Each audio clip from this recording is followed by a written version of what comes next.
Hello, everyone, and welcome to Big Ro or Ronan's first episode of Triple Feature. As the name suggests, we will be reviewing three movies of a similar theme or genre. I actually teased this in a Fortnite video probably like a year ago. Finally getting around to it. My bad. I just got on a movie kick recently, so I thought I guess I should probably finally do this series I've been talking about. It actually started because I saw three movies in a row and they just kind of happened to all be in a similar genre. So I'm like, you know what? Fuck it. Triple feature. Here we go, baby. And we're going to start off with the new French extremism as our theme of this episode. And I'm not sure if there was an old French extremism movement or it was just called the new one because it happened relatively recently, like in the early 2000s. But the ones that we're going to be looking at right now were horror movies. And I honestly kind of went into these expecting them to be horribly brutal and hard to watch and stuff that you couldn't probably recommend to most people because it just makes you feel really bad afterwards and like, damn, life kind of sucks. And these movies were exactly that. But I will be talking about them in an order that I think is the most accessible for most people up until the most extreme movie that I watched of the three. And I will also add that I also wasn't really sure what extreme meant, if it would be gore or violence or like nudity. But there is absolutely no nudity in any of these movies. I think some of the other extreme French movies were not horror movies, and those tended to lean more nudity heavy. So if you want to see some crazy kino with some porno, then look at those ones. But these ones have no nudity whatsoever except for one scene in one of these movies, and that might be the most or least erotic nudity scene I've ever seen on camera. So going into our first movie, you can see we have High Tension, also known as Haute Tension in French, and Switchblade Romance in England. I want to mention this because there's a lot of versions of this movie. The version I watched was half subtitled, half dubbed, and it was really bizarre, but apparently it's like the most accessible version you can watch.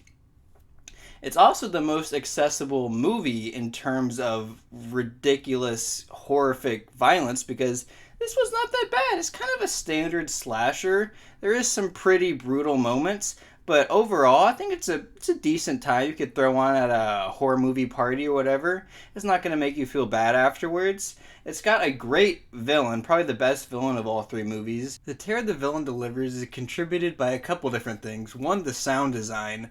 It makes him sound really creepy. I don't really want to give it away what it sounds like because just kind of hearing it for the first time and then realizing that it's going to sound like that like every time he moves is kind of like one of the best parts of the film, at least for me when I was watching it.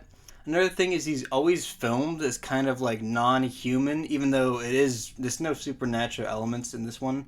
He's a completely normal psychopathic killer, but he's always filmed as he might be something unhuman, kind of unnatural in the way that he's shot without showing his face, kind of focusing on close-ups of him moving around. And then third, his weapon of choice, the switchblade in the British title, is pretty dope, and he uses it effectively. And one of the last things I do want to mention is that this movie is infamous for its twist ending, which is terrible. It is a really dumb twist ending. I mean, if you squint your eyes and like tilt your head and kind of like drink a lot, you might think, I guess this ending kind of makes sense. And I guess it does. But the ending doesn't like harm the story at all. Like, it's just like, well, that was kind of dumb, but it's not like it doesn't ruin the story. It just kind of leaves you thinking about the ending when you finish the movie and like trying to like pick some stuff in the film that maybe makes it make sense. But trust me, I thought about it for a while. There's no way you could possibly make the ending make sense unless you just say, fuck everything that happened, I'm just gonna accept it. But it really does not harm the movie overall, and I do think this is probably the one I would suggest to the most people, the biggest portion of the audience that they watch. If they're like this, maybe move on to the other ones that we're going to get into. So the next one is going to be Inside. This one is also a kind of generic slasher film for the most part, but the big twist is that our heroine is a pregnant woman, so she doesn't really have much physical prowess in her ability to fight back with her attacker. And I guess another kind of interesting aspect is that the attacker is also a woman. So we have like a female v female type of movie, and it is very, very straightforward. She's in the house and she's getting attacked by this crazy lady. The movie has a pretty steady escalation as it continually gets from crazy to crazier to what in the actual fuck is happening. And it's towards the end, around the climax, when this movie really cements itself as like the second most fucked up movie of the ones I watched. And the steady build-up pace is actually unusual because the other two movies jump out the fucking gate with some crazy-ass shit. So this is the one that kind of starts off like, oh, this is probably going to be it's a relatively normal horror movie. And it does start off relatively normal, but it does progressively get crazier and crazier to the end when you do understand why it gets a reputation as one of these new French extreme movies. I will say that the ending has a very good reveal that kind of cements this movie as more of a story-based movie, more so than just random people getting killed for random bullshit.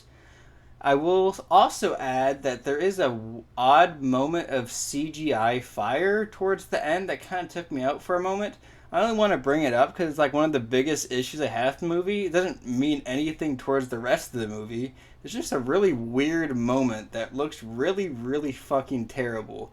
They also do a CG baby, kind of give you like a baby in the main character's womb point of view that looks terrible as well. But I think that kind of adds to the creepy, weird aspect of the movie. Like, it's like a freaky, like, not human-esque baby.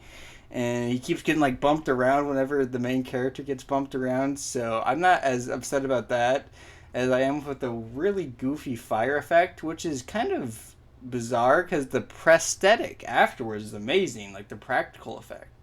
But overall, this is a really great kind of standard home invasion-esque movie that's really elevated by the kind of quirks like the pregnant lady, the female villain, and the reveal towards the end. And plus, there is some gnarly-ass violence in the climax. So if you're a little squeamish, if you liked high tension, then you can watch this one as well. But warning on the end, it was a hard-to-watch finale.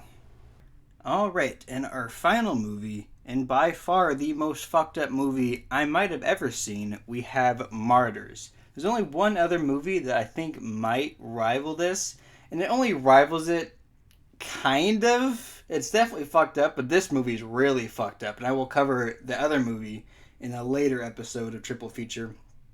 But for now, talking about this movie, yeesh. I will say that I had heard stuff about this movie beforehand, that it was fucked up. And usually when you hear stuff like that going in, you're kind of like, well, I guess I'm prepared for it. And I will say the first half of the movie, I'm kind of like predicting what's going to happen. Like, oh, I know exactly what fucked up thing's going to happen. Oh, I know how this is going to turn into something really messed up. And I was right. For pretty much the entire first half of the movie, my predictions were correct. And then the second half of the movie happened, and I don't think I've ever seen anything more uncomfortable or disturbing in my life. I don't know if I ever will. I don't want to watch this movie ever again, but I am very happy I did watch it this one time at the very least, because it is thought-provoking. I will say, I wouldn't say it's like the most thought-provoking movie of all time, but it does leave you with some questions, and it makes you ponder it for at least a couple days, maybe weeks afterwards. The ending is the best ending of all the movies I've mentioned so far, especially High Tension has a shit ending. But the ending is amazing, and it kind of feels like it justifies all the fucked up shit you'd watched like for the previous hour, or maybe half hour, because the movie's not extremely long. But as I was watching it, I did get to the point like, am I just going to watch this horribly fucked up shit? And it's just going to be like, well, that happens, I guess.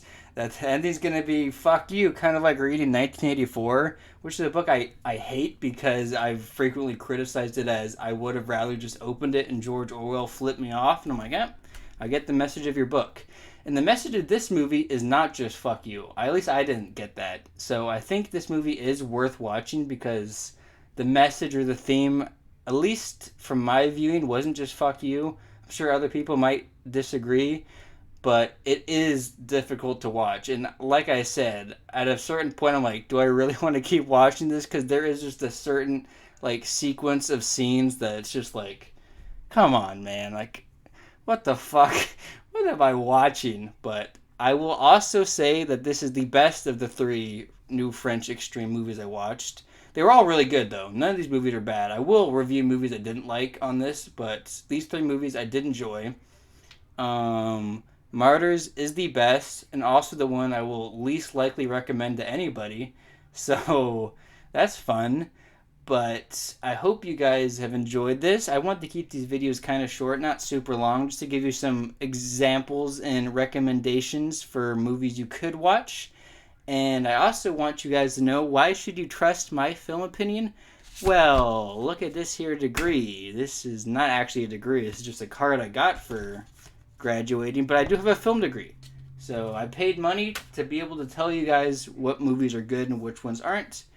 I have actually a couple different episodes already in the noggin for what I can do next. So get ready for those. They're not going to be as fucked up as this one. This is probably going to be the most fucked up. Nah, just kidding. There's going to be a lot more fucked up movies because that's kind of my thing.